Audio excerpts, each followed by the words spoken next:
Hello friends, మన analysis ప్రకారం ఈరోజు నేను 73,400 కాల్లో 291 దగ్గర తీసుకున్నాను. 490 అనేది టార్గెట్ పెట్టుకున్నాను. లైవ్ స్టార్ట్ చేశాము. మంచి మూవ్ వచ్చిన తర్వాత ఒక 100 పాయింట్స్ ని సెక్యూర్ చేసుకుందామని 392 దగ్గర ఒక 40% ప్రాఫిట్ బుక్ చేసుకున్నాను. మన వాళ్ళకి కూడా లోయర్ లెవెల్కి వస్తే తీసుకోమని చెప్పాను. తర్వాత చాలాసేపు ఇది ఇక్కడే సస్టైన్ అయింది. వన్స్ ఒకసారి 392 క్రాస్ చేసిన తర్వాత నేను ట్రైల్ చేస్తూ వచ్చాను.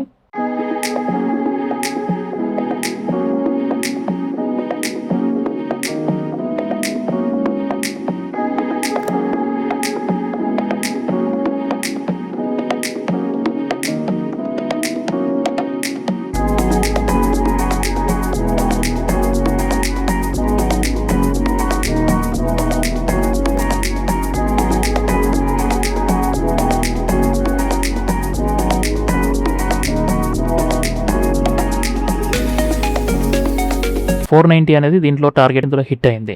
దాని తర్వాత నేను వర్క్ ని బయటకు వెళ్ళాను. ఇంక నేను ట్రేడ్ చేయలేదు ఈరోజు. ఇవన్నీ మీరు విట్నెస్ చేయాలనుకుంటే డిస్క్రిప్షన్ లో ఉన్న ఫైర్స్ అకౌంట్ ఓపెన్ చేసుకోండి. మన గ్రూప్ లో జాయిన్ అవ్వండి. Thank you. Please do subscribe to my channel and hit the bell icon.